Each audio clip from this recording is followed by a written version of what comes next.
The millionaire smirked as he handed her the microphone. "Entertain us," he said, nodding toward the grand piano. The room fell silent. No one expected what happened next.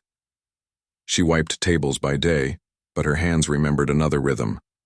The damp cloth made slow circles across the laminate, the same motion she'd repeated 100 times that shift. No one noticed how her fingers paused sometimes, hovering mid-wipe like they'd forgotten their purpose. The diner regulars didn't look up from their coffee when she refilled their cups. Her name tag said, Lena. It was the third uniform she'd worn this year. First the hospital cafeteria blues, then the hotel housekeeping whites, now this stained polyester smock. The manager called her reliable. Reliable meant she never called in sick. Reliable meant her hands never shook when clearing broken plates. Rain trickled down the diner window one slow Tuesday. The radio played Chopin between ads for used car. Lots. Her rag stopped moving. The Prelude's left-hand chords made something tighten behind her ribs. 15 years ago, those same notes had vibrated through the upright piano in her grandmother's apartment. The bench had been too high for her feet to reach the pedals. She'd practiced 3 hours daily back then. The teacher said she had rare talent for someone so young. But talent didn't pay the hospital bills when her father got sick. The last lesson happened on a Thursday. The upright sold by Saturday. The money bought 2 months of medication and a second-hand bicycle so she could work after school. Coffee grounds stuck under her nails now. The diner's cracked vinyl booth smelled of grease and lemon cleaner. Researchers estimate 62% of classically trained musicians abandon their craft before age 20. The reasons cluster in predictable categories: financial pressure, family obligations, simple exhaustion. Nobody tracks how many still hear phantom metronomes while folding laundry. Her order pad was always perfectly legible. The waitresses teased her about it. Who wrote in such neat block letters anymore? They didn't know about the sheet music she'd copied by hand as a child, measure after measure in careful pencil. Her grandmother had saved on printing costs that way. Sometimes when the diner was empty, she'd trace scales on the Formica counter. The motions came unbidden, like breathing. The muscle memory remained, though her fingertips had softened. No, calluses from strings now, just a burn scar from the waffle iron, a paper cut from last week's receipt book. The Millionaire's Party was her third catering gig that month. The agency liked sending her to upscale events. She stayed quiet and didn't steal glances at the jewelry. That night she circled with canapes, a ghost in a black waistcoat. The grand piano sat polished and untouched near the terrace doors. Nobody saw her pause beside it when delivering champagne to the musician's corner. Nobody noticed her left hand flexing at her side, fingers splaying slightly like they'd found an invisible keyboard. The caterers weren't supposed to look at anything but their trays. When the millionaire called her forward, the room's laughter tasted metallic in her mouth. His cufflinks caught the light as he gestured toward the piano. His smile said he expected hesitant plinking, maybe chopsticks. Her feet carried her toward the bench before her mind could protest. The piano smelled of lemon oil and ivory. Her skirt brushed the pedals as she sat. The position felt foreign and familiar together, like slipping into a childhood coat that almost fit. The murmurs around her dimmed. Somewhere in the room, a glass clinked against a plate. Her hands hovered above the keys. They didn't shake. For him, it was just another power play in a night of excess. The millionaire's thumb stroked the rim of his crystal glass as he watched Lena approach the piano. He'd done this before. Last month, with a busboy forced to recite poetry. The month before with a coat-check girl who stammered through opera. His guests always laughed. Their laughter made the caviar taste better. His Rolex glinted under the chandeliers. The watch had cost more than Lena made in a year. He tapped it now, 3 measured beats against his knee. A columnist from the Times leaned close enough to smell his cologne. 50 says she misses the first note, he whispered. The bet traveled through 2 more guests before reaching the architect's wife, who covered her mouth when she giggled.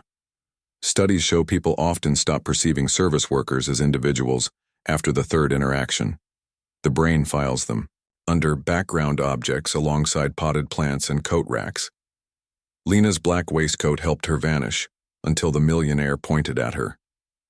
Now 72 eyes tracked her movements, dissecting her for entertainment. Her shoes made no sound on the Persian rug. The catering company's dress code required 3-inch heels, but hers had worn down to 2 from running between events. One thumbnail bore a sliver of chipped polish, raspberry, applied 2 weeks ago during a 10-minute break. The millionaire noticed this detail as she passed. His lips twitched. He imagined how she'd fumble the petals. The crowd buzzed amusement. A socialite adjusted her diamond choker and whispered to her neighbor. A tech CEO mimed playing chopsticks, his hands hovering over the hors d'oeuvres table. Linen napkins rustled as guests shifted for better views. The butler exhaled through his nose. He'd seen this routine before. What the millionaire didn't see: Lena's thumb brushing the piano's lid as she lowered herself onto the bench. He missed the way her spine straightened millimeters at a time, vertebra by vertebra, until her posture mirrored the conservatory students he sometimes funded.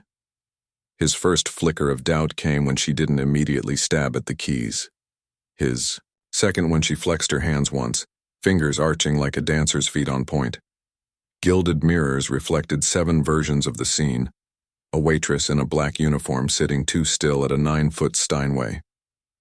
The guests' smiles grew brittle. Someone coughed. The architect's wife stopped tapping her pen against her champagne flute. Something was wrong. The waitress didn't hesitate. She didn't glance at the audience for permission. She simply rested her hands above the keys, left pinky hovering over the lowest F. The position looked rehearsed, professional. The millionaire uncrossed his legs. His drink sat forgotten on the side table now, condensation pooling beneath it. Neuroscientists call it haptic memory, the body's ability to recall complex movements decades later. It's why retired typists still flick imaginary spacebars while reading novels. Why old pianists' fingers twitch during commercials that use Mozart. Lena's hands remembered things her mind had tried to forget. The millionaire's party happened to be in the same hall where she'd once won a youth competition. The piano faced the same direction. The air smelled the same: wax and gardenias. His cufflink caught the light as he checked his watch again. The bet no longer seemed amusing. Around him, guests stopped whispering. They leaned forward instead, cocktail dresses rustling, neckties going slack. The room's temperature had changed, though no one touched the thermostat. When Lena finally touched the keys, she didn't press them. Her fingertips grazed ebony and ivory, with the lightness of someone reacquainting themselves with an old lover's skin. The piano bench creaked slightly as she adjusted her weight. Somewhere behind her, a server's tray clattered. No one turned to look. The millionaire's collar felt tight suddenly. His earlier laughter dried up in his throat. He realized 2 things at once. This woman had played before, and he'd severely miscalculated. His tongue darted out to wet his lips. The architect's wife wasn't smiling anymore. Then Lena played the first chord. The opening chord didn't sound. It erupted. Lena's left hand struck the keys like a judgment. The bass note vibrated through the floorboards, rattling the ice in abandoned glasses. Her right hand followed half a heartbeat later, dancing across the upper register with precision that didn't match her stained apron. The Steinway's hammers responded like they'd been waiting for her. Her fingers found their positions without hesitation. The 4th finger of her left hand curled slightly, an old habit from childhood scales. Chopin's revolutionary etude demanded this curvature. Most amateurs flattened their fingers when attempting its rapid left-hand passages. Professionals kept the arch, even at tempo. Lena's hands remembered. The piece was technically brutal. Conservatories used it as a benchmark for advanced students. The left hand's relentless chromatic runs required perfect finger independence. The right hand's fiery cadences demanded wrist flexibility. Most people lost by their 20s. Together they formed one of the repertoire's most notorious endurance tests.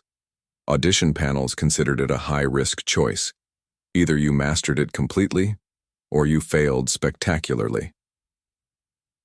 Lena's polyester sleeve brushed the fallboard as she attacked the first descending scale. Somewhere in the crowd, a wine glass began vibrating at 440 hertz, but no one noticed. The etude's famous nickname, Revolutionary, came from its composer's fury over his homeland's invasion. Every crashing bass octave was a cannon shot. Every right-hand flourish was a banner tearing in wind. Her foot found the sustain pedal. The motion was automatic, like breathing. The pedal mechanism didn't squeak. This was a piano maintained by technicians who earned more than surgeons. Her shoes had scuffed marks on their sides where she'd pressed gas pedals during 3 consecutive Uber shifts last winter. These details existed in the same room but belonged to different worlds. 10 measures in, the real test began. The left-hand's 16th notes came like hammer blows now, each grouping perfectly even. Most players tensed up here, their shoulders creeping toward their ears. Lena's remained loose.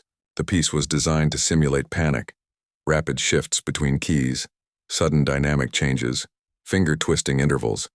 She played it like recounting a story she'd told 100 times. A champagne flute toppled somewhere. No one moved to write. The millionaire's cufflink caught on his jacket as he lifted his drink halfway to his mouth. He didn't complete the motion. His pupils dilated slightly, the body's involuntary response to unexpected expertise. Behind him, the architect's wife stopped pretending to examine her cuticles. The etude's most infamous passage arrived, at measure 42. A whirlwind of right-hand octaves descended like a collapsing staircase. Even seasoned professionals sometimes missed notes here under pressure. Lena's attack was clean, each octave ringing with equal weight. Her right thumb barely glanced off the black keys, the economy of motion seen only in players who'd logged thousands of hours. Air conditioning vented softly above the grand piano. The chilled air made Lena's bare forearms prickle. She hadn't been allowed to wear long sleeves at the catering job. Company policy deemed them unhygienic.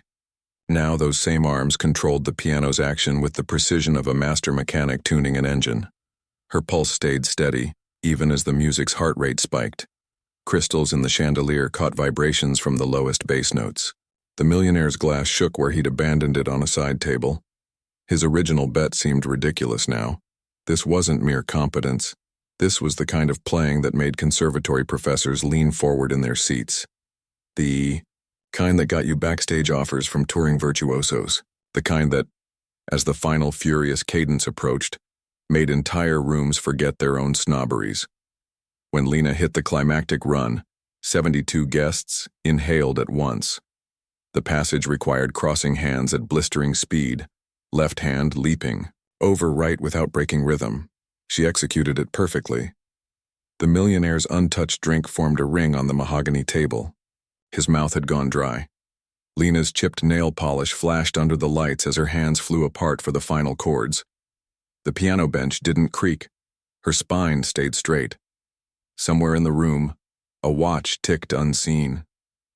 The millionaire's glass hovered midway to his lips, forgotten. Her shoulders unlocked, the waitress disappeared. The slight hunch she carried from years of bending over tables melted away. The muscles between her shoulder blades spread like wings. Her spine straightened into the posture her childhood teacher had drilled into her, chin parallel to the floor, elbows floating, weight centered over the bench. At the diner, she squeezed between booths with her hips turned sideways. Here, her knees settled squarely under the keyboard. Her neck, usually tilted downward to catch orders, now held her gaze level with the music rack. The black dress uniform that hung loose around her waist suddenly looked intentional, like concert blacks chosen for their anonymity. Neuroscientists call this embodied cognition. The posture of mastery can trigger the mind state of mastery. When test subjects adopt expansive stances, their testosterone rises and cortisol drops. Lena didn't know these studies. She only knew that after 16 bars of Chopin, her hands stopped feeling like separate entities.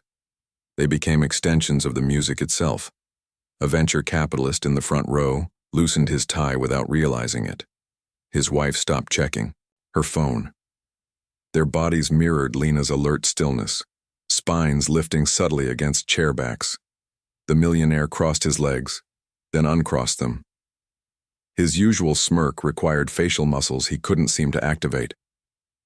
One floor below, A server dropped a tray of canapes. The clatter barely registered in the piano room. A bead of condensation rolled down a water glass near Lena's elbow. The ice had melted during the etude's first turbulent passages. Her own skin stayed dry.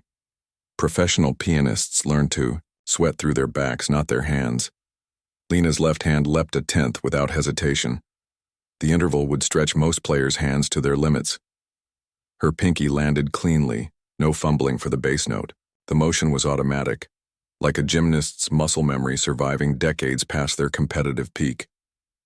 She'd done this exact jump as a child, her small hand barely spanning the keys. Now her fingers covered the distance easily, the years of dishwashing and typing having done nothing to diminish their reach. The etude shifted moods. What began as furious cannonades softened into melancholy passages. Lena's wrists relaxed, her attack softened. The guests leaned forward as one, their collective breath syncing with the rubato. The millionaire's jaw worked silently. His fingers drummed against his knee, out of rhythm with the music. Lena's right pinky grazed a high C-sharp. The note shimmered like the diner's bell above the kitchen door. But this time, no one was summoning her to clear a table. The resonance hung suspended. For 3 full beats, no one in the room moved. The pianist's shoulders rose and fell once, a breath marking the transition between movements. Her wrists rotated slightly, adjusting their angle for the coming passage. The motion was precise, the adjustment a violinist makes when shifting between bowing techniques. The millionaire noticed. His thumbs hooked in his vest pockets, a nervous tick he usually reserved for boardroom negotiations. His earlier bet floated between him and the architect's wife like an accusation. Somewhere behind Lena, the catering manager froze with a tray of untouched champagne.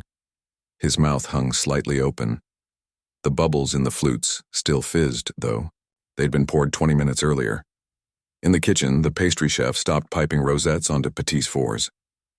The music leaked under the service door, making the dishwashers pause mid-scrub. Lena's left hand traversed the keyboard in a cascading arpeggio. The fingering would challenge a conservatory senior. She made it look thoughtless, her fingers finding their positions like homing pigeons. The millionaire's phone buzzed in his pocket. He didn't reach for it. His cuffs felt tight around his wrists. As the etude built toward its final climax, Lena's posture never faltered. The curve of her back matched the piano's own arc. Her head tilted slightly, not in submission but in the way a hawk adjusts its angle before a dive. The guests' necks prickled. The room no longer felt like a billionaire's playground. It felt like a recital hall 5 seconds before applause. The music's emotional landscape shifted again. The anger sublimated into something sharper. Resolution, not resignation. Lena's shoulders dipped with the phrasing. Her elbows lifted slightly during a treacherous cross-hand passage. The movement was economical, nothing wasted. The millionaire's Rolex ticked unheard beneath his sleeve. A server's tray clattered, again in the distance. This time the sound came from the hallway where the catering staff had gathered outside the doors. They stood in silence, their black uniforms identical to Lena's. The manager didn't shoo them away. He craned his neck like the rest. Lena's little finger struck the final note.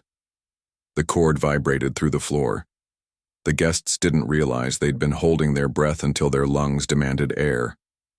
The pianist's shoulders lowered. Her posture remained unbroken, but something had changed. The music had passed through her and left something else in its wake. The piece's emotional shift mirrored the room's. One by one, they forgot who they were supposed to be. The architect's wife's pen stopped mid-tap against her champagne flute. The ink tip hovered just above the cocktail napkin where she'd been doodling a shoe design. Her shoulders slackened. The bitterness she'd carried all evening from some earlier marital spat dissolved in the minor key. Across the room, a venture capitalist's jaw unclenched. He didn't notice the ice melting in his scotch. His usual mental spreadsheet, calculating next quarter's projections, went blank. His fingers, which had been drumming against his thigh to some private rhythm, stilled. Mirror neurons fired in his brain, making him feel the music's tension in his own body. Scientists say this is why humans sway together at concerts. Our brains sync up without permission. The millionaire's knuckles whitened around his chair arm. The leather creaked under his grip. His Rolex glinted, but no one was looking at it anymore. His usual crowd, the one that laughed when he mocked waitstaff, had drifted somewhere else.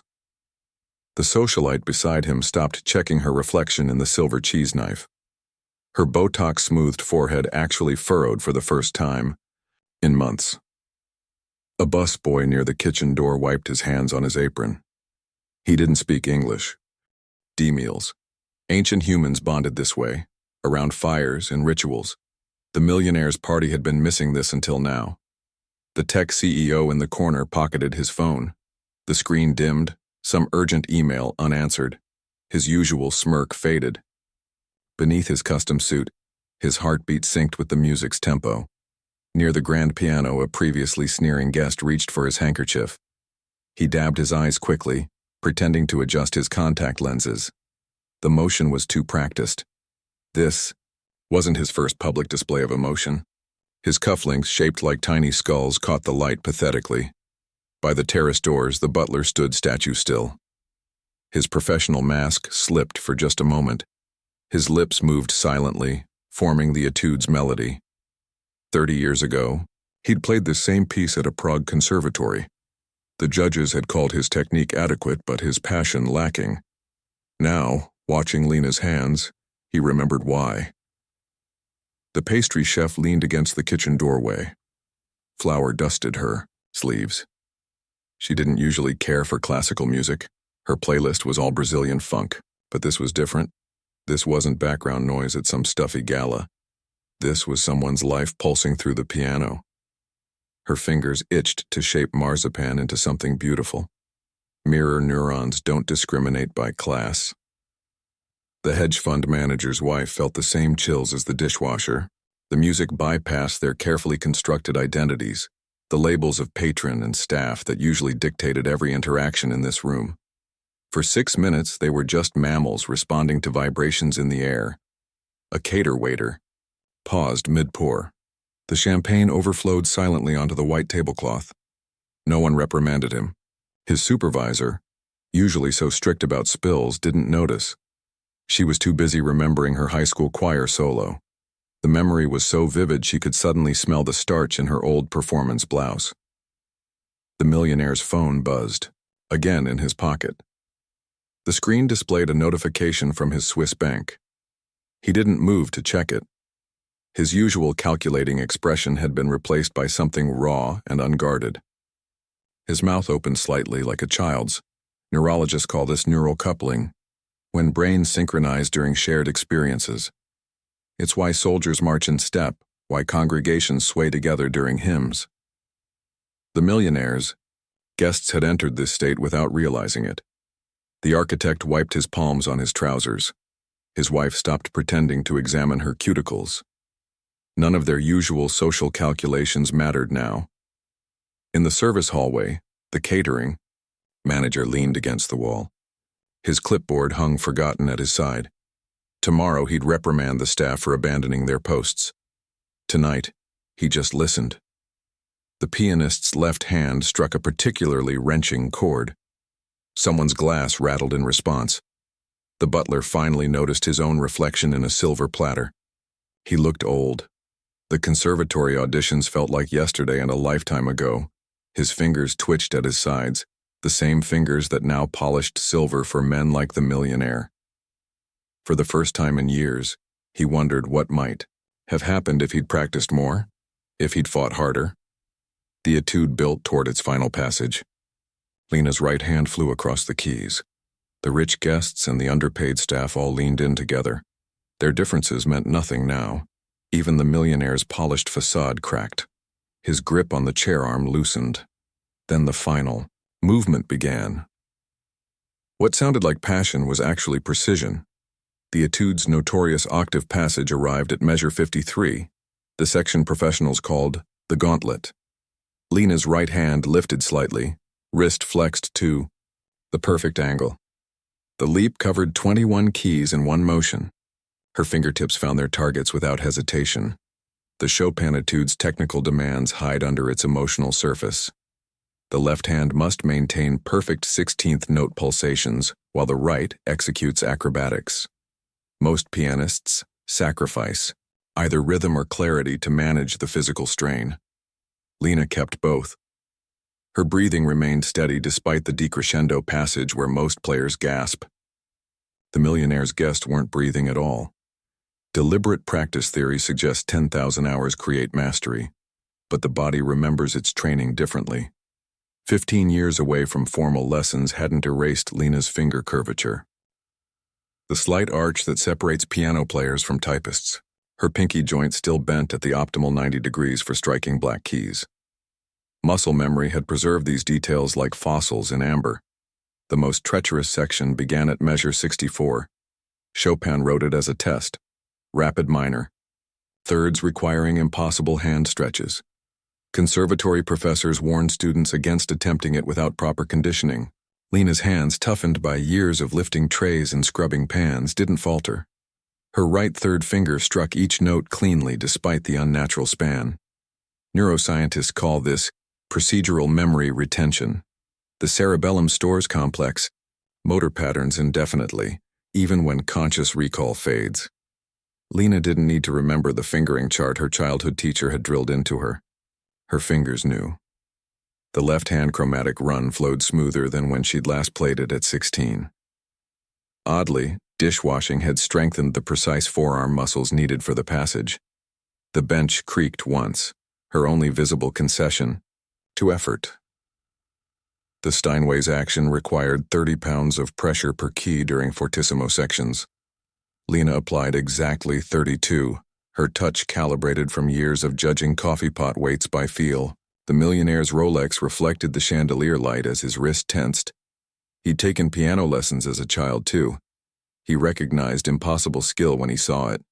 Measure 77 contained the piece's cruelest trap, alternating octaves and single notes in the right hand.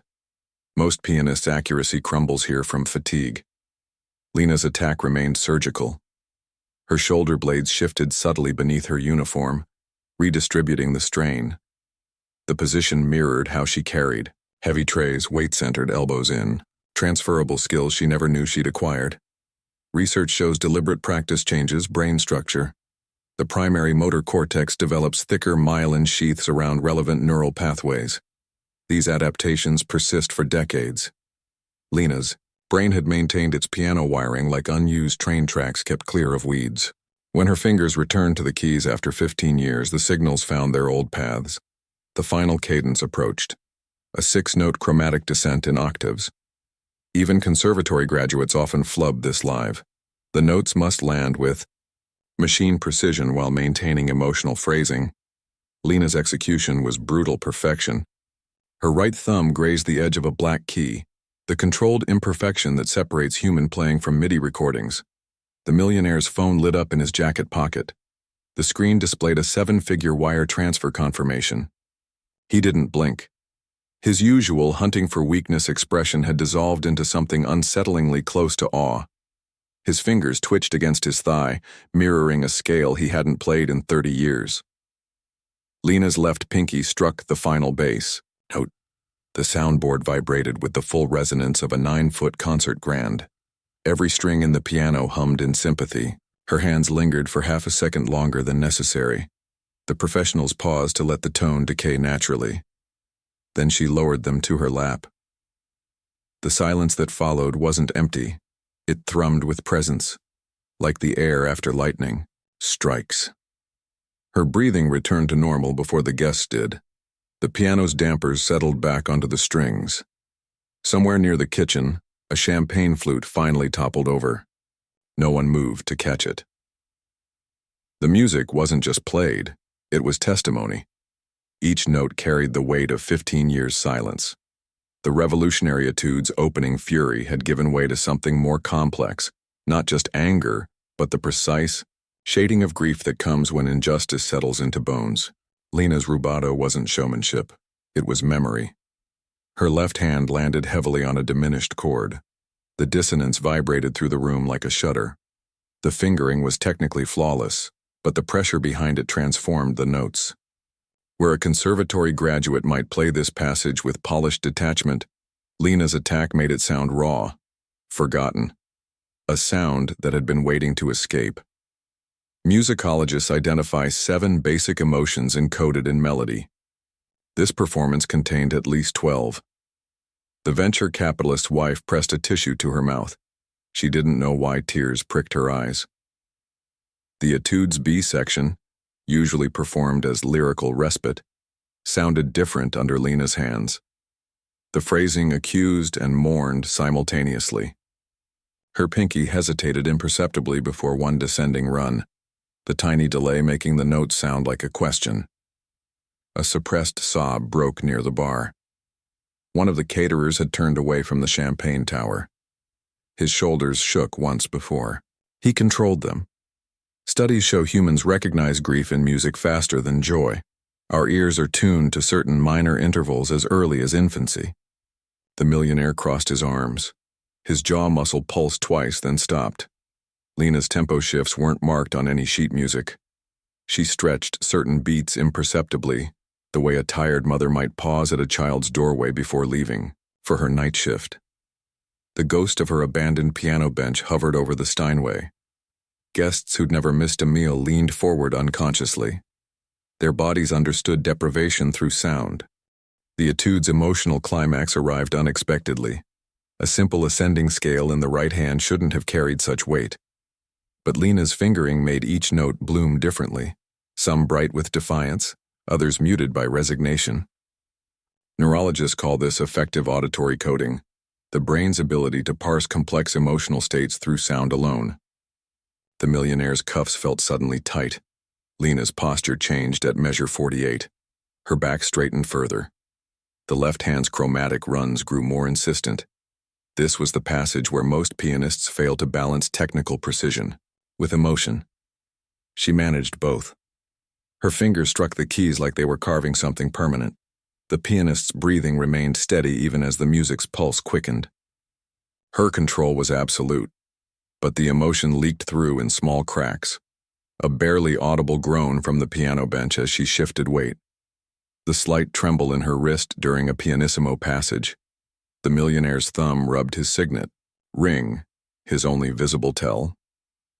Research confirms trained musicians can communicate specific emotional states through tempo variations alone. Lena's rubato mapped perfectly to studies on musical grief expression, delayed downbeats, elongated dissonances, anticipatory silences. The retired professor in the back row adjusted his glasses. His program notes fluttered to the floor. The music built toward its final protest. The left hand's octaves landed like hammer blows now. Every note in the right hand sang clearly through the thundering bass. This wasn't just skillful playing. This was alchemy. Sound transmuted into something that bypassed cognition and vibrated directly in nerve endings. A diamond broker wiped his forehead. His usual practiced calm had deserted him. The piece's last anguished cadence arrived.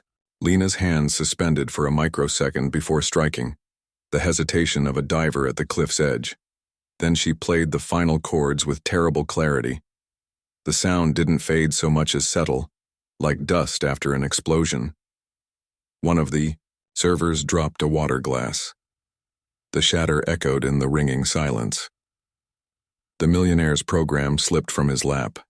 His usual smirk had vanished, replaced by something uncomfortably close to recognition. The etude's final protest still vibrated in the strings, a declaration that couldn't be unsaid.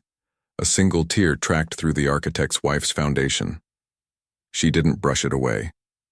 In the kitchen, 3 dishwashers stood motionless by the service door. One's fingers clutched a towel stained with beet juice. The resonance found its way even there, humming through stainless steel counters. The final note hung, not just in the air, but in the spines of everyone present. It wasn't applause that broke the silence. It was the sound of 72 people remembering to breathe. The millionaire's cufflink gleamed dully against his shirt sleeve as he reached, finally, for his untouched drink. His hand shook. The ice had all melted. Lena's hands rested lightly on her knees. Her nail polish looked garish under the chandeliers now, a childish attempt at normalcy. The silence stretched, thick with everything that had been said without words. Outside, a car honked on the street below. The ordinary sound crashed through, the room like an intrusion. The butler was the first to move. His polished shoes whispered across the parquet as he stepped forward with the others. The piano's dampers settled back onto the strings with a soft sigh. The millionaire opened his mouth, closed it. His usual bon mot died before reaching his lips. His designer watch ticked loudly in the quiet, counting seconds he suddenly seemed aware of wasting. Somewhere behind him, the architect's wife slipped, her hand into her husband's. The applause didn't matter. The silence did. The final chord dissolved into air thick with unsaid things. 7 seconds passed. In most rooms, this would have been uncomfortable. Here, it was necessary. The grand piano strings still vibrated. Someone's digestive tablet fizzed in a water glass. The millionaire's throat clicked when he swallowed. Studies show hierarchical groups experience silence differently. The powerful rush to fill it. The powerless let it stretch. Lena kept her hands on her lap. The raspberry nail polish looked absurd now, like a child's sticker on a Stradivarius.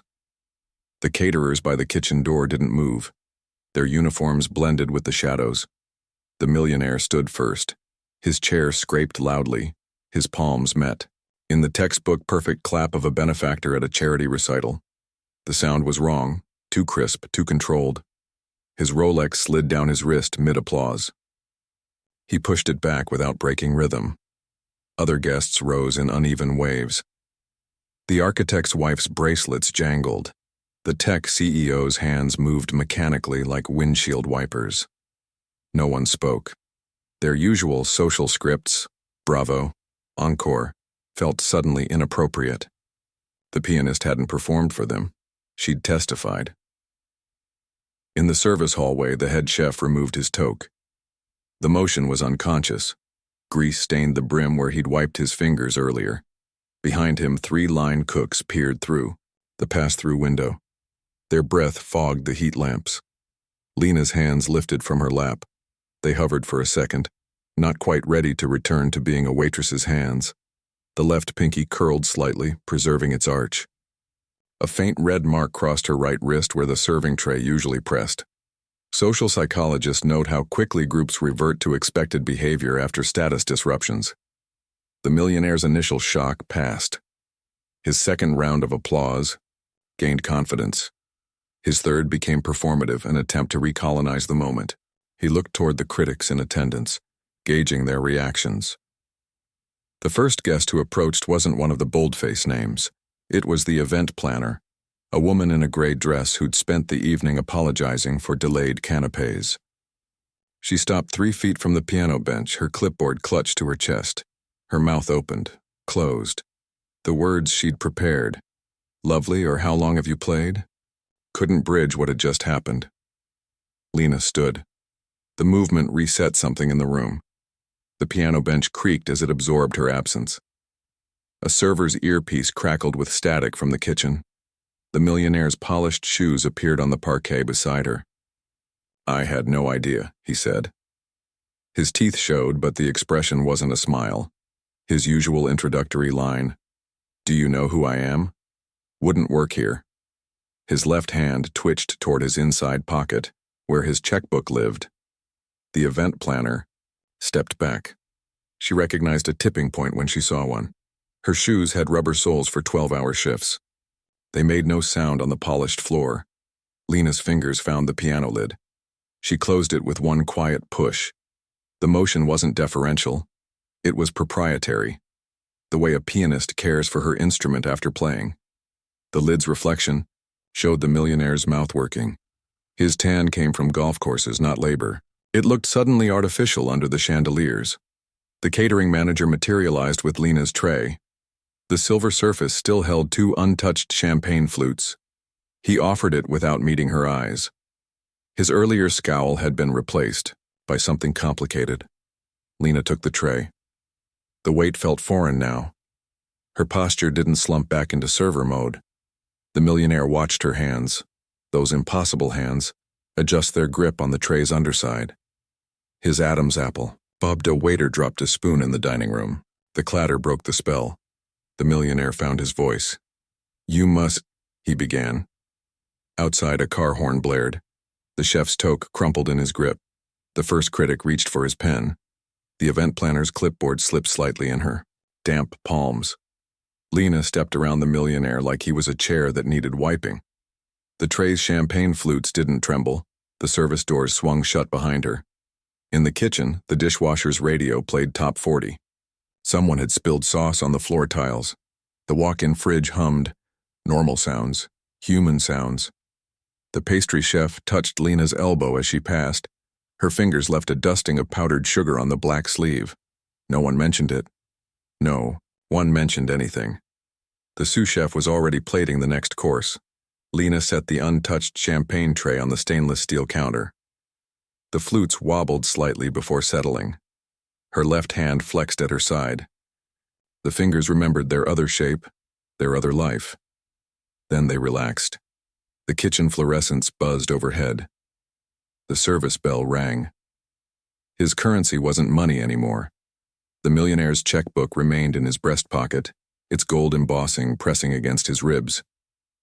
He patted it twice, a nervous tic he'd developed after closing his first billion-dollar deal. Tonight, the gesture brought no comfort. He circled the piano like a shark. His first attempt at damage control, "You must play for my foundation gala," had died when Lena walked past him without answering. His second gambit, offering the Juilliard professor an introduction, was cut short when the old man turned his back to examine the Steinway's serial number. Even his own assistant avoided his gaze when he reached for another drink. Guests clustered around abandoned champagne glasses. Their conversations weren't about mergers or Malibu houses.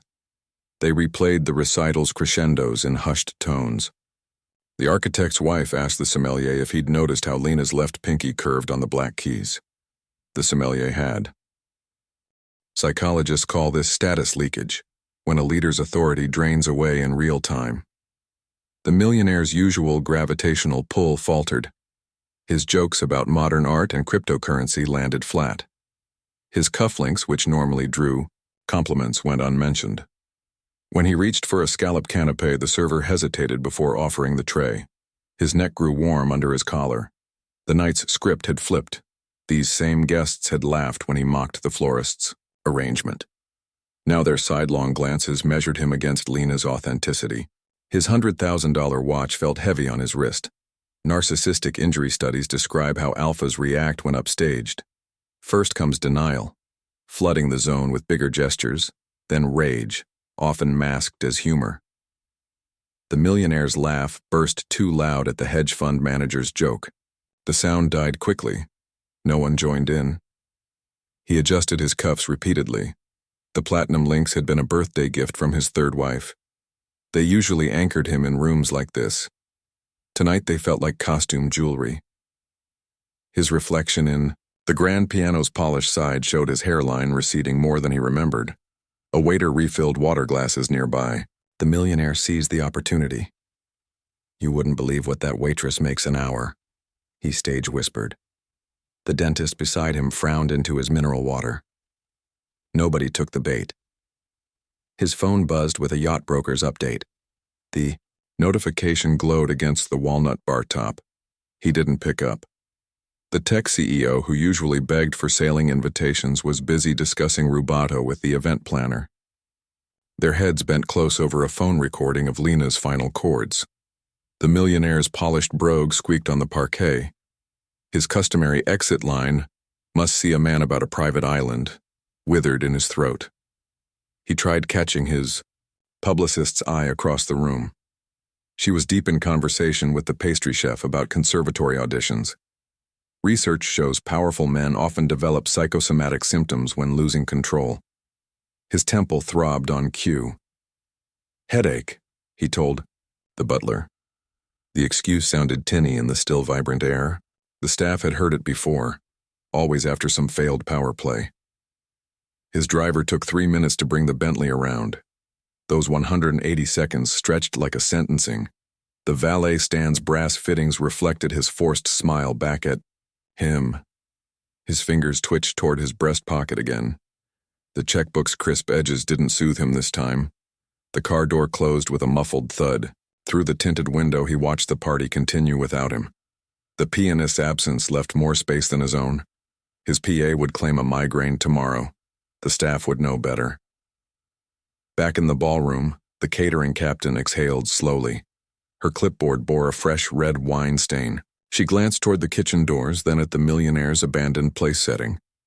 The dessert fork lay untouched beside a melting petit four. The dishwasher's radio crackled through the service door. Lena's replacement was already working. The room. A college kid with a lip ring who kept glancing at the piano. He'd brought sheet music in his backpack just in case. The Millionaire's napkin crumpled where he'd left it. The monogram, stitched in silk thread at a factory he owned, looked frayed at one corner. Outside, his taillights disappeared around the Crescent Drive. Inside, the pastry chef divided the untouched chocolate tower among the kitchen staff. No one mentioned the missing guest of honor. The sommelier polished flutes near the grand piano. His cloth hesitated over a water ring left by the Millionaire's abandoned glass. The butler lingered by the service entrance, humming something faintly familiar. His knuckles, usually white from gripping silver trays, looked relaxed for the first time all night. A busboy scraped plates in the pantry. He didn't turn when the service bell rang. The sound blended with the distant traffic, the clatter of dishes, the kitchen fan's steady whir. Normal sounds, human sounds, the kind that persist long after expensive silences end. 1 floor below, the Millionaire's driver merged onto the freeway. The partition glass muffled his employer's sudden request to stop at an urgent care clinic. Back in the ballroom, the staff exchanged glances over their trays. Their silent communication bypassed the evening's carefully constructed hierarchies. The event planner folded her wine-stained notes. The bartender stacked coasters with unnecessary precision. Someone had left the piano bench slightly askew. The service elevator carried more than dishes that night. 3 kitchen hands crammed between stacks of dirty china, their aprons streaked with demi-glace and chocolate sauce. The youngest dishwasher cradled a phone against his shoulder, the tinny recording of Lena's final chords barely audible over the rattling cables. "Told you she had training," muttered the pastry chef. Her thumb swiped at a smudge of buttercream on her sleeve. Vanilla bean, the expensive kind they only used for VIPs. In the staff break room, theories multiplied like bread mold. The sauté cook claimed Lena had played Carnegie Hall before her, husband's gambling debts. The prep chef insisted she was a disgraced child prodigy from Moscow. The bartender just shook his head while polishing glasses, remembering how her fingers never fumbled when stacking cocktail napkins.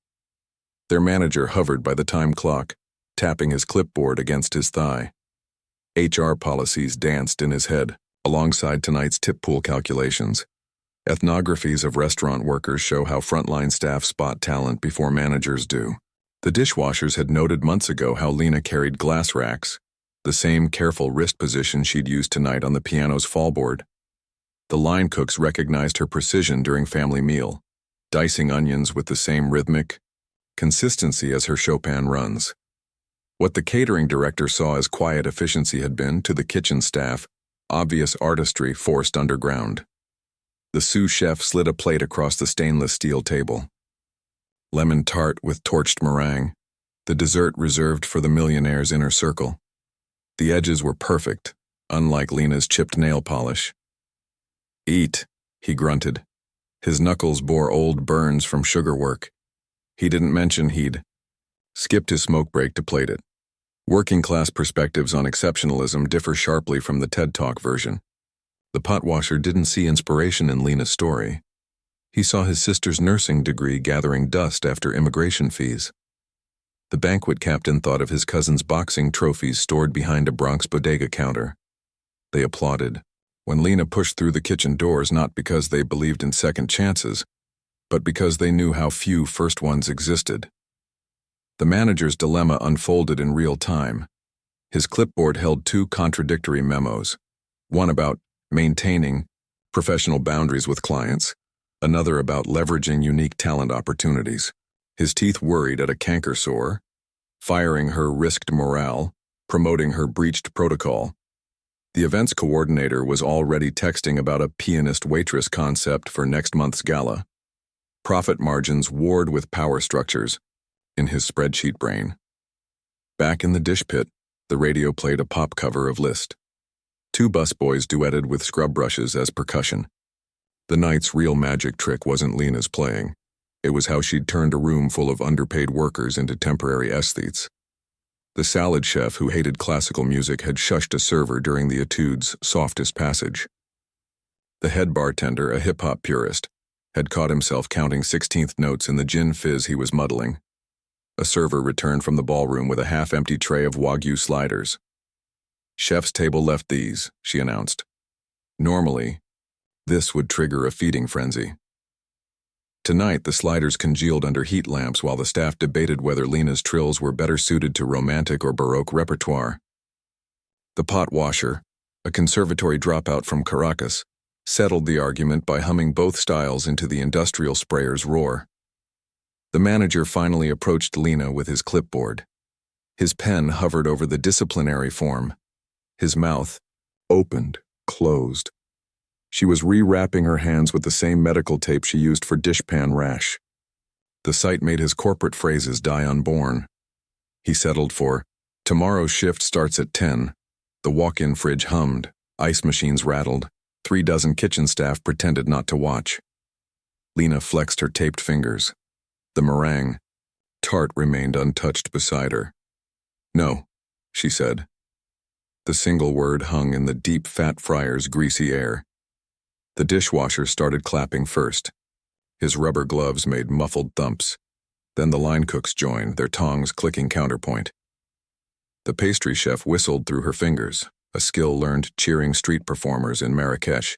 Even the sous chef smacked a stainless steel table with his meaty palm.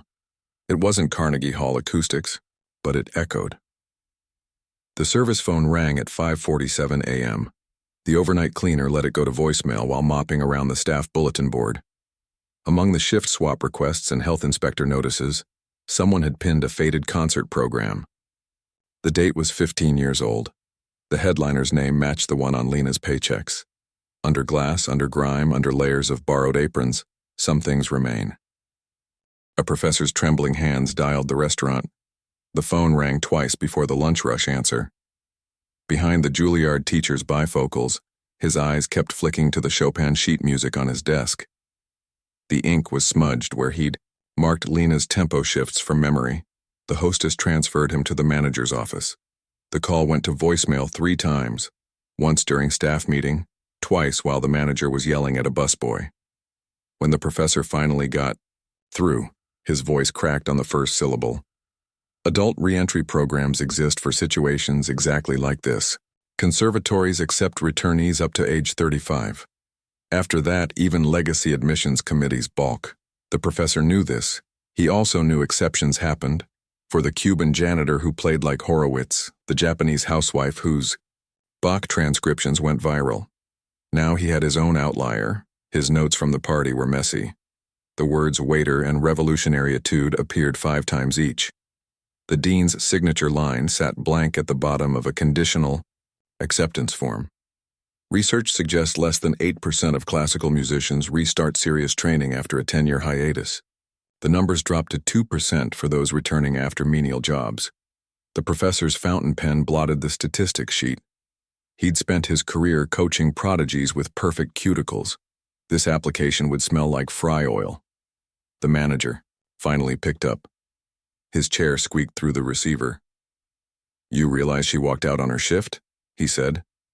Grease spatters decorated the disciplinary forms on his desk. The professor's silver eyebrows lifted. What the manager didn't say. They'd kept Lena's last paycheck in the safe for 3 days. The pastry chef had threatened to quit if they withheld it. The sous chef had already mailed her homemade macarons with a note. "Play something fast. Her technique needs retooling," the professor told the manager. His fingers traced the etude's sheet music absently. The octave passages were rushed. The ornaments, he stopped.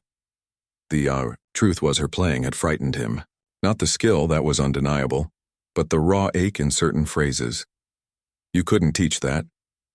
The manager drummed his pen against a stack of invoices. Corporate policy flashed through his mind, rehiring procedures, non-disclosure forms.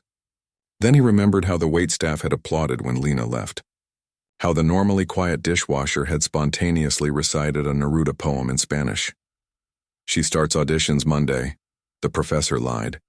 Standard practice required preliminaries, recordings, 3 rounds of panels. The dean would kill him. The fax machine whirred in his office, spitting out Lena's forged application, the one he'd typed himself at 3 a.m. Research on late career comebacks emphasizes rust removal, the slow chipping away of bad habits accumulated during dormant years. The professor imagined Lena's hands reverting to their old precision, calluses reforming in different places, muscle memory shaking off 15 years like dust. The kitchen noise nearly drowned out the call. Someone dropped a pot. The manager yelled something in Spanish. The professor heard Lena's voice faintly in the background, not angry, just final. His fountain pen hovered over the dean's signature line again. Blotting here would mean trouble. Budgets were tight. Donors preferred fresh-faced prodigies, not 40-year-old dishwashers with revolutionary pasts. The ink dried slowly. The phone receiver shook in his grip. Somewhere in the restaurant, a knife sharpener whirred against steel. Then the manager sighed. "She's working the dinner shift," he said. "Come after 8. The professor's fountain pen touched paper. His forged signature looked almost real. The dean would understand. Or wouldn't. Audition waivers existed for cases exactly like this. The paperwork made exceptions for extraordinary circumstances as verified by 3 faculty members. The professor only needed 2 more signatures, the department heads, and the pianist who'd wept during Lena's final chords. The manager hung up first. His office smelled of stale coffee and industrial cleaner. Outside, the dinner prep crew was already chopping onions. The service bell rang twice. Lena's apron hung on the back break room door. The pocket still held order slips and a tub of hand salve. Her last shift began in 47 minutes. The professor's handwritten notes fluttered on his desk. His phone rang again. The dean this time. He let it go to voicemail. Outside his window, traffic snaked past Lincoln Center. The practice rooms hummed with scales. One stood empty, its Steinway lid raised like an invitation. His fountain pen bled through the application. The stain spread slowly, a dark ink pupil staring up at the ceiling. Back at the restaurant, the evening hostess slotted a reservation card into the seating chart. "Party of 6, it read. Pianist's corner preferred. Her apron strings untied for the last time. The knot came apart easily, less resistance than usual. Lena folded the stained fabric into a perfect square, smoothing the creases she'd made months ago during her first shift. Today she wiped tables with unusual attention, polishing water rings until the laminate shone. Regulars sensed the change. The truck driver at booth 3 stopped mid-sip when she refilled his coffee. His usual joke about the fast poor champ died in his throat. She cleared the breakfast rush tables methodically. The routine felt both familiar and foreign. Stale toast crumbs, smears of egg yolk, but also something slipping away. Anthropologists note how uniforms absorb identity through daily wear. The polyester blend had etched its own memories. Coffee spills on the left hip pocket, stretched elastic from reaching across booths, a permanent wrinkle where she'd tucked her pen. Today, each motion carried weight. When she scraped a plate, the sound resonated differently. At the counter, the lunch cook paused his grill scraper. He'd seen countless servers quit, usually in tears or middle finger fury. This was different. Lena stacked syrup bottles with the same precision as her octave runs. The action was rote, but something had shifted. The retiree in corner booth. 4 adjusted his newspaper, sensing the disturbance in his usual Tuesday rhythm. His scrambled eggs cooled untouched. Uniform rituals mark occupational transitions more vividly than paperwork. Lena unpinned her name tag slowly. The backing left 4 tiny holes in the fabric, shallow punctures that would outlast her tenure. She dropped the plastic square into the lost and found box where it wouldn't be claimed. The evening hostess paused mid-schedule, a cold feeling at her neck. She'd taken Lena's section assignments for granted like the flickering neon open sign outside. She left her tips in the kitchen jar. The bills stuck out at odd angles, more than usual, though she hadn't counted. The prep cook's eyes flicked from the money to her hands. Those hands.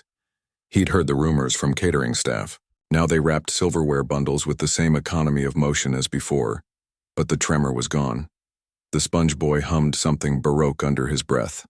The manager watched from his office doorway. His clipboard held the standard exit, forms, incident reports, final paycheck receipts.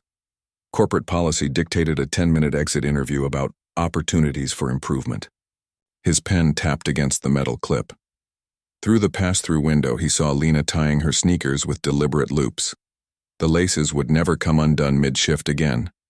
At the staff lockers, the night crew pretended not to stare. The janitor polished the same spot on the time clock. Lena's locker clicked open with a sound it had made 300 times before. Inside, only a hair tie and a tube of hand cream remained. The cream was for dishpan rash. The industrial detergent cracked. Everyone's knuckles. She left both items. The locker door didn't squeak when she closed it. The manager intercepted her at the service exit. His prepared speech about rehire policies tangled with last night's catering fiasco. His palms sweated against the clipboard.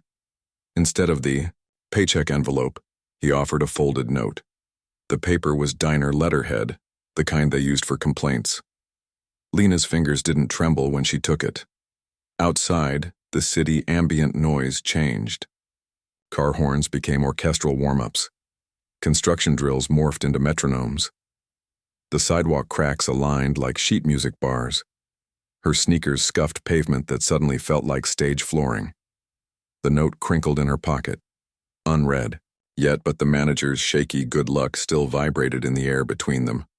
The bus came late, as always. She boarded without checking the route number. The plastic seat chilled her thighs through the thin uniform pants. Across the aisle, a child banged toy drums on his stroller tray. Lena's left hand twitched, an involuntary scale fingering. The motion felt lighter without the apron's weight. Through the grimy bus window, the diner sign shrank behind her. The E in eats still flickered irregularly. Someone would fix it tomorrow. Someone else would fill the syrup bottles and wipe. Booth 3. The rhythm would continue, just with a different hand guiding the coffee pot. The bus rounded a corner. Sunlight flashed off a high-rise's glass facade, bright as piano keys under stage lights. Her fingers traced the note's edges through the fabric. The city breathed around her, holding its breath for the next measure. A siren wailed in the distance, sliding between pitches like a poorly tuned string. 3 blocks later, she unfolded the paper. The manager's handwriting surprised her. Small and neat, like someone used to fitting words in tight spaces. Just 7 words. Play like we're all listening this time. Outside the bus window, traffic lights timed unseen crescendos. The engine's vibration hummed middle C. His checkbook couldn't buy what he needed. The millionaire stood outside Lena's dressing room door, his tailored suit reeking of expensive cologne and desperation. His gold-plated pen hovered over a blank check, the kind he'd used to buy a senator's. Son's silence last spring. Backstage noises surrounded him, violin tuning, toe shoes squeaking on linoleum, the rustle of program books, but his ears still rang with that damned etude. He knocked twice. Too loud. His cufflinks flashed under the fluorescence. The dressing room mirror reflected his awkward stance. A man unaccustomed to closed doors. When Lena opened it, his prepared speech about arts patronage dissolved. She held a stack of scores against her chest, fingers splayed protectively over the markings. Her nails showed traces of cheap polish, though she'd scrubbed most off. Philanthropy studies showed donors often confuse financial support with creative influence. The millionaire's first offer burst out mangled, half scholarship fund, half apology. His second referenced connections to European conservatories. Lena adjusted her shoulder strap. The simple black dress didn't match the venue's usual diva couture. Beneath the fabric, a supermarket tag still scratched her neck. "You could tour," he said. His breath smelled of antacids. The check fluttered between them, enough zeros to cover 5 years of coaching, a Steinway D, summer festivals. His Rolex ticked loudly in the quiet. Lena's gaze dropped to the check, then lifted past his shoulder where a stagehand was adjusting a piano bench. Her refusal came softly. No harsh words, just "thank you," wrapped around something unbreakable. Research suggests transactional patronage fails when artists retain emotional ownership of their craft. The millionaire's hand lowered slowly. His pen left an ink blot on the check's memo line. Outside, an usher called 15 minutes to curtain. He lingered by the curtain legs as the house lights dimmed. His third-row seat remained empty while Lena took the stage. The critics around him didn't recognize his face. Their notebooks flipped past society pages to the music analysis sections. His phone buzzed silently with a yacht broker's update. He ignored it. The first notes shocked him again. He'd expected the same revolutionary fire from the party. But this interpretation had changed. The anger remained, but layered beneath something worse.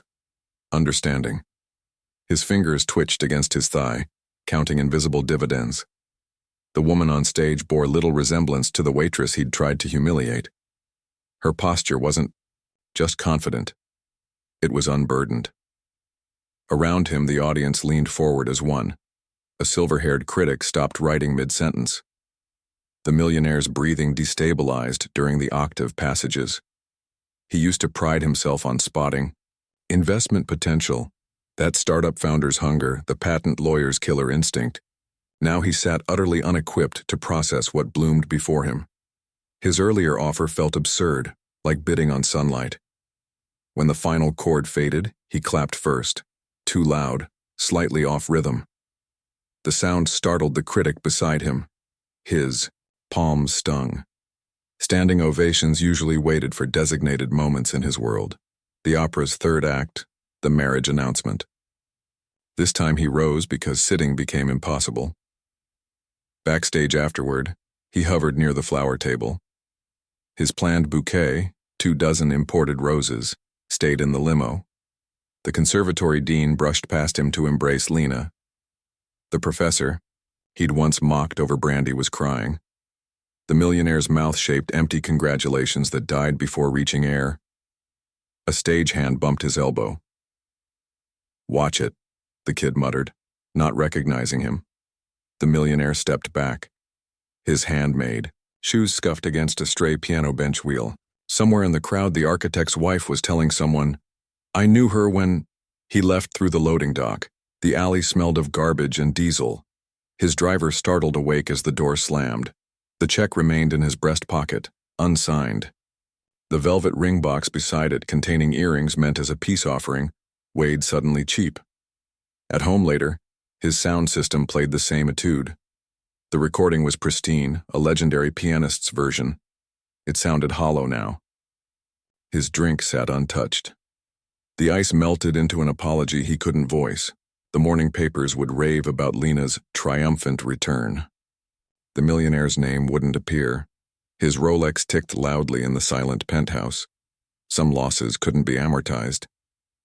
The critic's notebook lay open somewhere downtown, its pages filled with words like authenticity and resurgence. One underlined phrase stood out: "True art refuses patrons." The penmanship was neat, decisive, unlike the millionaire's inky scrawl on that voided check. Traffic noise filtered through his windows. Somewhere in the gridlock, a taxi carried a piano tuner to his next job. The millionaire's phone buzzed again, his assistant with tomorrow's schedule. He silenced it. The etude still hummed in his bones, its revolutionary message finally clear. By dawn, he'd swapped the recording for something simpler, a child's first piano lesson. The notes were hesitant, unpracticed. His fingers tapped along unconsciously. Outside, the city waited for whatever came next. Calluses reformed, different places this time. Lena's fingertips hardened at the sides now, not the pads. Dishpan. Hands had softened her piano calluses years ago. The new ones formed unevenly, thick on the left ring finger where Chopin's thirds demanded pressure, barely there on the right pinky. Her practice schedule defied conservatory norms. While undergrads slept off their hangovers, she arrived at 5:30 a.m. with security's spare key. The janitor left her coffee in a styrofoam cup. She warmed up with scales first, the same exercises she'd abandoned at 19, but slower now. Metronome clicks punctuated the empty hallways. Neuroscience calls this reconsolidation, the brain rewriting old muscle memories with new precision, the professors whispered. Their skepticism smelled like old scorebooks and mothballs. One claimed adult students lacked the necessary neuroplasticity. Another cited a study showing pianists who quit before 20 never regained full dexterity. They didn't see how she modified fingering to accommodate stiff joints, or noticed her left hand's slight tremors stopped after 90 minutes of practice. Her apartment became a minefield of finger exercises. The shower wall bore pencil marks where she'd traced scales through steam, takeout containers stacked by. The door held chopsticks she used for silent drills. A retired dentist neighbor complained about nocturnes after midnight. She switched to mental practice, visualizing passages while stirring oatmeal. Motor cortex scans would have shown the same activation as physical playing. The practice room piano had chips in its keys. Cibogalers stuck if struck too softly. She worked around its flaws like she'd navigated broken dishwashers, adjusting pressure, compensating silently. Some days her hands moved through Bach inventions like they'd never stopped. Others, the gap between intention and execution felt canyon-wide. Muscle memory returned in flashes, a perfectly turned phrase followed by fumbled octaves. Her teacher assigned etudes like physical therapy. The Hans von Bülow exercises stretched tendons tightened by years of carrying trays. Schumann's symphonic studies rebuilt endurance. She practiced with a coin balanced on each hand, an old trick to minimize wasteful motion. The coins fell less often as weeks passed. Scientists track skill reversion curves like stock market trends. Most plateau at 60% of former ability. Lena broke through somewhere during her 4th month, playing a Bach fugue without conscious thought. The notes simply arrived. Her teacher marked the moment with a sharpened pencil. Neither mentioned how her eyes looked afterward, like someone who'd glimpsed shore after years adrift. Night practices became rituals. The metronome's red pendulum swung like a hypnotist's watch. Her coffee cooled untouched. Security guards timed their rounds to her repertoire. Beethoven sonatas meant 8 p.m., Debussy signaled midnight approaches. One janitor started leaving polish for the keys. Tiny kindnesses accumulated like correct notes. Handicaps surfaced unexpectedly. Her pinky lacked its old stretch from years gripping coffee pots. Forearm muscles meant for finger independence had adapted to lifting sheet pans. She compensated with finger substitutions that would have horrified her childhood teacher. The music didn't care. Dress rehearsal brought winter rain. Her shoes left wet prints on the stage floor. The house lights revealed empty velvet seats where judges would sit tomorrow. One professor lingered in the shadows, arms crossed. Lena's opening chord cut through his whispered commentary. She played the same etude from the Millionaire's Party. Same notes, different body. The years away lived in her phrasing now, the way she weighted certain silences. The tenths that once felt like stretches now fit comfortably. When she finished, her teacher's pencil lay still. Backstage, the stagehand adjusted the bench height without being asked. The dressing room mirror reflected clothes she never thought she'd wear again, performance blacks, proper piano shoes. Her hands rested on the table, palms up. The new calluses gleamed under lights. The metronome still ticked in her bag. Its steady pulse synchronized with the street traffic outside, the rain on windows, the quiet hum of stage lights warming up.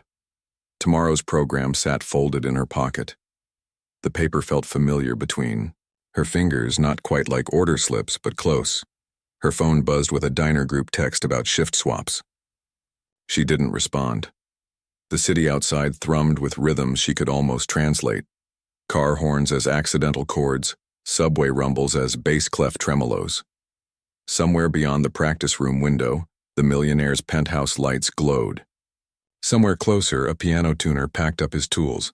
Her left hand flexed once, unconsciously.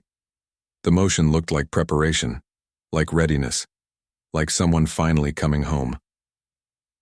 The dress wasn't black, it was midnight blue. Lena turned slowly, before the backstage mirror, watching how stage lights caught the fabric's subtle sheen. The color reminded her of winter evenings walking home from the diner. Not true night, but that suspended hour when everything holds its breath. Her fingers traced the neckline's simple cut. No sequins, no plunging back, just clean lines that wouldn't distract from the music. A dry cleaner's tag still poked from the side seam. The thrift shop volunteer had missed it when pricing the dress. Lena considered removing it, then left it there. A quiet rebellion against perfection. The satin whispered against her knees as she sat at the vanity. Performance psychology studies confirm athletes and musicians often keep transitional objects, small irregularities that anchor them to their pre-performance selves. She'd chosen flat shoes instead of heels. The leather creased where her waitressing clogs had rubbed permanent grooves into her arches. When she flexed her toes, she felt every step she'd taken between kitchen and counter. Costume scholars note how garments absorb personal history, the stretched elbows of cellists, the frayed hems of ballet corps members. Lena's dress carried no such marks yet. Her watch came off last. The plastic Timex had survived dishwater and fryer grease, its band permanently set to her wrist's width. It left a pale stripe where sunlight never touched. Studies on occupational rituals show how workers use removing uniforms to signal mental shifts. The cop unhooking his duty belt, the nurse washing off hospital scent. The watch clattered onto the makeup table. Its ticking seemed louder once detached. The dressing room smelled of hairspray and oranges. Someone had left a peeled one on a paper towel, an intermission snack.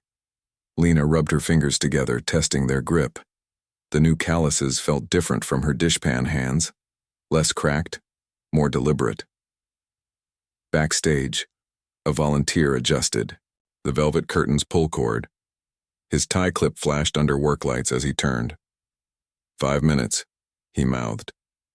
His polished shoes reflected the emergency exit sign's glow. The collar of his usher's uniform was already damp at the edges. Lena stood carefully. The dress moved like liquid, not constricting, but present. She'd chosen it for that quality.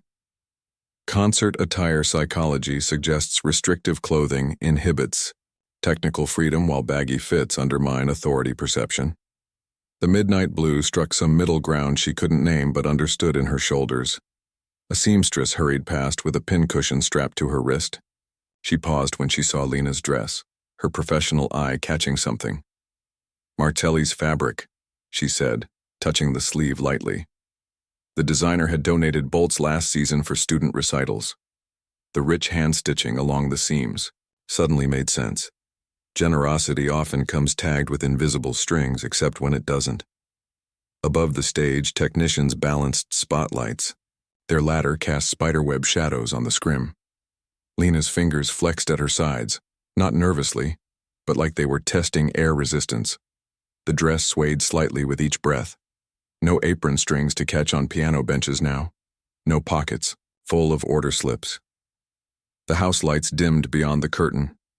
Program pages rustled like distant waves. Somewhere in the third row, a cough echoed. Too loud, too early.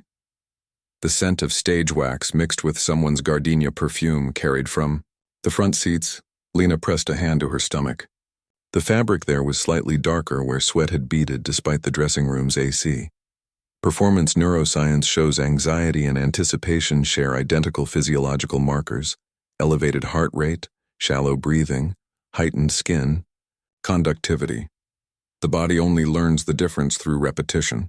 A stagehand offered water in a paper cone. Lena shook her head. Her mouth tasted of toothpaste and stage fright. The watch's absence prickled her wrist. Some habits die harder than others. The announcer cleared his throat at the mic. His cufflinks clicked against the podium. His breath hitched slightly before the first syllable, that universal moment when performers and presenters alike realize there's no turning back. The curtain hummed on its track. Lena's dress didn't rustle as she stood. The midnight blue absorbed backstage shadows and spotlights equally. The dry cleaner's tag fluttered once against her thigh, then stilled. Some transformations leave traces.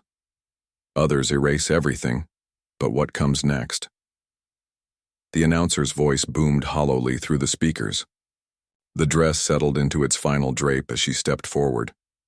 Behind her, the abandoned watch kept ticking on the makeup table. Time moved differently here. The same piece, but everything changed. The stage lights warmed Lena's bare shoulders as she approached the piano. In the third row center, the millionaire adjusted his cuffs, his Rolex catching light the same way it had at the party. Same concert grand, same opening notes waiting under her fingers. But the room smelled different now, rosin and old velvet instead of champagne and gardenias. Chopin's revolutionary etude doesn't alter between performances. The notes remain stubbornly identical across centuries, yet musicologists document how singular experiences transform interpretation. A broken heart slows certain measures. Hardened fingers attack trills differently. Lena's hands carried 15 more years of life since she last played this seriously. The piano bench creaked. As she sat, the millionaire held his program too tightly. His thumbnail dented the paper at Lena's name. He'd come expecting catharsis, perhaps witnessing her folds under professional pressure. Instead, her calm unsettled him. She flexed her hands once, not nervously like at the party, but like a mechanic testing tools. His phone buzzed in his pocket. He didn't reach for it. Recomposition theory suggests artists return to certain pieces compulsively, using repetition as a yardstick for growth. The etude functioned as Lena's measure now. Same opening chord, different weight behind it. Her shoulders sank slightly as the first notes resonated deeper this time. The millionaire's left knee jerked involuntarily. Debut nerves usually manifest visibly, shaking hands, shallow breathing. Lena's appeared in microscopic details, an extra breath before the octave passage, a slight hesitation pedaling through a modulation. The professor in the front row didn't notice. Only the retired concertmaster caught it, his head tilting slightly, at measure 12 like a doctor hearing irregular heartbeats. The piano responded differently under concert hall conditions. At the party, she'd fought with the instrument, wresting music from its polished surface. Tonight, they cooperated. The hammer struck strings with cleaner attack, released notes sustained properly. Gone was the metallic aftertaste of too many, cocktail ice cubes clinking. The millionaire's program slipped from his hands. The pages fanned across the floor, an expensive rustle that drew glares. He hadn't accounted for how professional acoustics would magnify Lena's skill. In his penthouse, she'd sounded impressive. Here, with proper reverb shaping each phrase, she sounded inevitable. Lena's left hand shaped a descending scale. At the party, these notes had been furious. Tonight they sounded resigned, not with weakness but with terrible clarity. The millionaire's polish couldn't mask his shifting in his seat. His necktie suddenly felt too tight. Technical mastery became secondary after the first movement. What held the audience now was interpretation. A conservatory student in the balcony recognized the shift immediately. Lena wasn't just playing correctly now. She was playing true.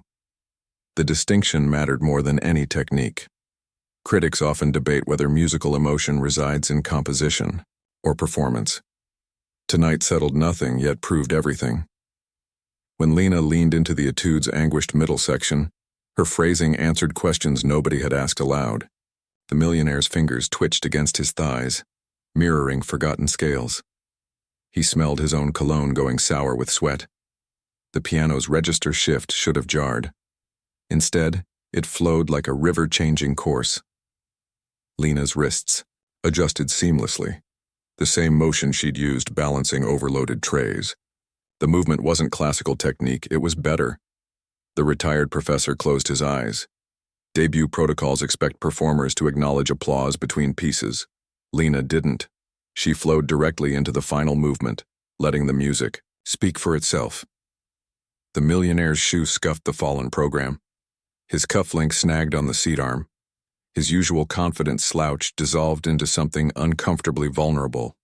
The final cadence approached, the same notes that had silenced his party. Tonight their impact doubled. Not shock now, but recognition. The pianissimo passages quivered with control. The fortissimo chords landed with precision. When the last note faded, the silence felt fuller than sound. Backstage, the stage manager held the curtain rope too tightly. The critic's pen hovered above his notebook. The millionaire remained seated while others rose. His hands, usually so quick to lead applause, lay motionless in his lap. Lena's hands lifted from the keys, no longer hovering, just done. The piano, strings hummed faintly under the dampers. The millionaire's final undone cuff swung slightly as he exhaled. Somewhere in the balcony, a student wiped her eyes with a coat sleeve. Outside, traffic noise blended with distant sirens. The critic's pen finally touched paper. His notation didn't capture the performance's brilliance or technique. Just 2 words underlined twice. Real. Now. The rest would come later, dissected and analyzed. For this moment, the music simply existed. Raw, undeniable, alive. The stage lights warmed Lena's neck as she stood. The millionaire's mouth opened, slightly, not to speak, but in quiet surrender. His unclapped hands told their own story. The music had passed through them both and left neither unchanged. Some revolutions happen without firing shots. Programs rustled as the audience resettled. The piano bench gleamed empty now, its curve holding echoes. The first cough came from the back row, tentative, breaking the spell. Outside, a car horn blared. Ordinary noise rushing to fill the space art had cleared. The critic's page turned, with a soft rasp ready for whatever came next. They called it a comeback. She knew better. The morning papers arrived damp at the diner where Lena used to work. The manager smoothed the art section across the counter, his thumb pausing under the headline, "Prodigy Regained." The busboy read snippets aloud between wiping syrup bottles. The Times critic praised her unexpected emotional maturity. The Tribune highlighted technical precision that belies her years away. One magazine called it the season's most thrilling debut. Their words circled something they couldn't name. The difference between relearning and remembering. Only the Gazette review mentioned her past. The phrase "former waitress" appeared in quotes as if her job required airlocks. The critic wondered aloud whether food service had seasoned her artistry. The morning shift cook snorted when he read that part. His spatula scraped the griddle extra hard. Media studies show how prodigy narratives follow predictable arcs: youthful promise, tragic hiatus, glorious return. Lena's story resisted easy framing. Reporters asked about her time in the wilderness. They wanted tales of secret hotel ballroom practices, of smuggled sheet music under aprons. She gave them shrugs and half answers that frustrated their arc. Her interview responses were measured. Yes, she'd missed playing. No, she didn't regret the years spent working. The magazine photographer insisted she pose with a coffee pot. She refused. The resulting portrait showed her hands resting quiet on a piano lid. No theatrics, just presence. Discourse analysis would reveal their discomfort. Critics know how to discuss prodigies and professionals. The janitor who paints masterpieces fits neat boxes. Lena unsettled them by being neither victim nor hero. When asked about overcoming, she mentioned the diner's health insurance. Across town, the millionaire's assistant clipped the reviews. His gold scissors hesitated at the Tribune's description. A talent that persisted like light through shutters. The phrase didn't fit his employer's preferred narratives about merit and opportunity. The clippings went into a folio marked "Philanthropy, Prospects." Backstage at her second performance, Lena received a bouquet from the catering staff. The card read, "From the cleanup crew, play loud so we can hear in the kitchen." The flowers smelled like lemon sanitizer and dish soap. She kept them in her dressing room instead of the green room. The professors who doubted her now cited remarkable neural adaptability. Their papers omitted initial skepticism. One suggested her break might have enhanced her musicality, the academic version of making lemonade. Lena didn't contradict them. She knew the truth lived in her hands, not their theories. A documentary. Crew requested access. They wanted footage contrasting her concert blacks with an apron. She declined. The producer sighed about missed symbolism. His release forms fluttered on an empty chair. When the debut program reprinted, Lena signed 20 copies for the diner staff. Her signature hadn't changed, the same neat block letters from her order pad. The manager hung one behind the counter, where specials used to go. Customers asked if she was famous now. The new waitress just shrugged and refilled their coffee. Reviewers kept searching for the rupture moment, when waitress became pianist again. Lena couldn't explain it wasn't like that. Talent wasn't a faucet you turned off and on. It was more like subway tracks underground, still running even when you couldn't hear them. The critic who'd used quotes around waitress came to her third performance. He sat in the back, program unopened on his lap. During the cadenza, his pencil rolled to the floor. He didn't stoop to retrieve it. Afterward, he left without filing a review. Media coaches offered to sharpen her messaging. They suggested poignant anecdotes about struggling with sheet music under fluorescent kitchen lights. Lena smiled and changed the subject to fingering choices. Her press kit remained stubbornly free of aprons or diner counters. Years later, a musicology student would stumble upon the mixed reviews. The contrast between critics fascinated him, how some heard only the hiatus, while others recognized the through line. His thesis committee would call the project unexpectedly moving. The diner manager would frame a copy beside the signed program. For now, Lena folded newspapers carefully.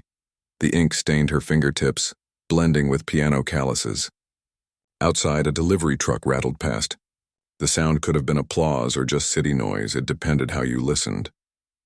The morning shift ended at the diner. The new waitress stacked chairs while humming something complicated. The manager didn't recognize the melody. It didn't matter.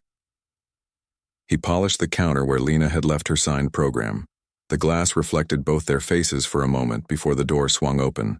Traffic noise blended with coffee machines. Somewhere a piano tuner packed up his tools. The critic's abandoned pencil rolled under a seat. The millionaire's assistant filed one last clipping. Ordinary moments layered over extraordinary ones, like notes in a sustained chord. Lena's hands relaxed on the newspaper. The ink wouldn't wash off completely. She didn't mind. Some stains became part of you. Others faded with time. The music stayed either way. Her toughest student wore a familiar watch. The platinum band caught the studio light as the girl fumbled through scales. Lena recognized the model immediately, the same one the millionaire had tapped impatiently during her humiliation years earlier. Now his daughter sat at the piano bench, her French-tipped nails clicking against middle C with poorly concealed boredom. The girl's sheet music bore more creases from being shoved in a bag than from practice. She sighed dramatically during rests. Lena let the silence stretch. She'd learned this technique waiting tables, how empty air often worked better than correction. Alternative education models emphasize meeting students where they are, not where curriculums demand. Lena's version involved recognizing entitlement's particular rhythms. "I'm only here because Daddy thinks you're inspirational," the girl said during their third lesson. Her eyes flicked to Lena's hands. No manicure, just faint dish soap cracks. Near the cuticles. The studio's Yamaha needed tuning. Dust motes floated in the late afternoon light. Research shows wealthy students often conflate access with talent. Lena adjusted the metronome's weight silently. Her teaching methods baffled traditionalists. She assigned dishwashing to build forearm strength, had students practice scales while standing to improve posture. Once made the millionaire's daughter transpose a Chopin prelude into a diner jingles key to prove musical universality. The conservatory dean called these tactics unorthodox. His assistant took notes anyway. The breakthrough came during a storm. Rain lashed the studio windows as the girl attempted Debussy's Clair de Lune. Her usual rushed phrasing faltered halfway through. Lena didn't intervene. She knew that particular frustration, when fingers refuse what the heart demands. The girl's shoulders hunched. Her expensive perfume mixed with the scent of damp wool. Pedagogy studies suggest breakthrough moments often follow failure. Lena placed her own hands on the higher octaves, played the next measure simply. The girl mirrored her. Then something shifted. The notes between them became conversation rather than lecture. The student's left pinky, usually stiff with tension, softened slightly. Her platinum watch slid down her wrist unnoticed. Alternative music education thrives in such moments. The girl didn't magically transform into a prodigy, but her hands stopped fighting the keys. The melody flowed imperfectly but honestly. Outside, thunder rumbled counterpoint. Neither teacher nor student remarked on the change. There are some thresholds you only recognize after crossing. Lena's studio roster filled slowly. Adult beginners, burnout prodigies, a retired plumber with arthritic fingers. She charged sliding scale rates, sometimes taking payment in homemade pies or car repairs. The conservatory professors whispered about wasted potential. Her students didn't care. They recognized the quiet understanding in her corrections, how she could spot fatigue in a single misplayed chord. The millionaire's daughter returned for weekly lessons without complaint. Her watch stayed in her bag now. Her father sent extravagant checks Lena never cashed.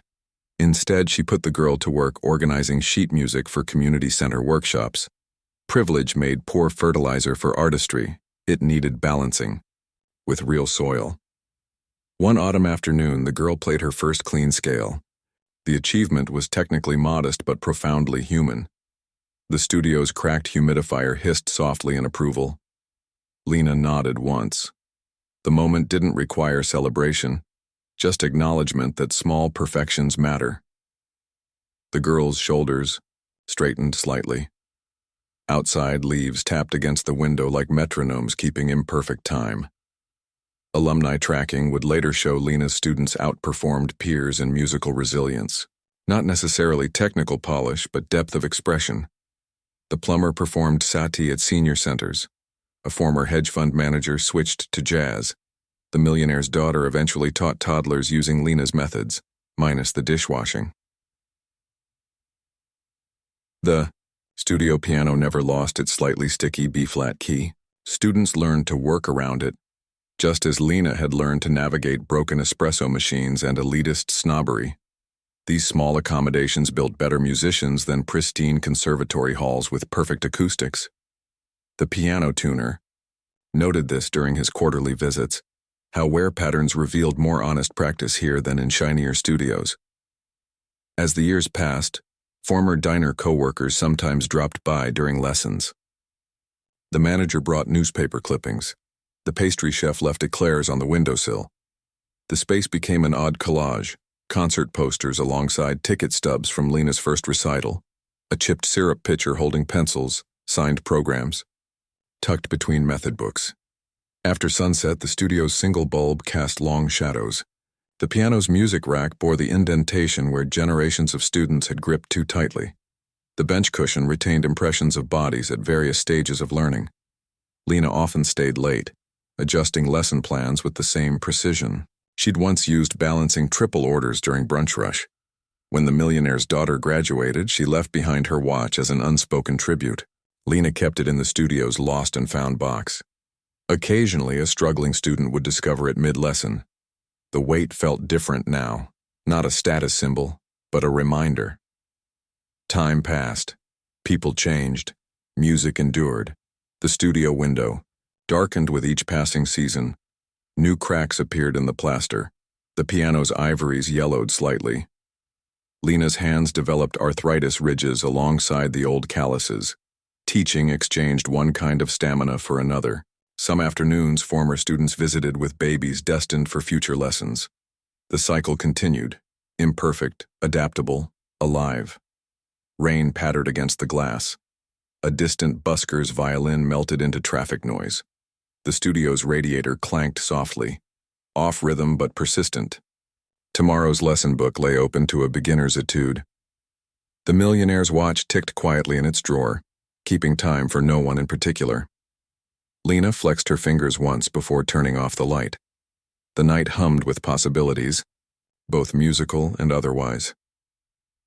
The piano tuner works late, his calloused fingers adjusting strings in the half-dark.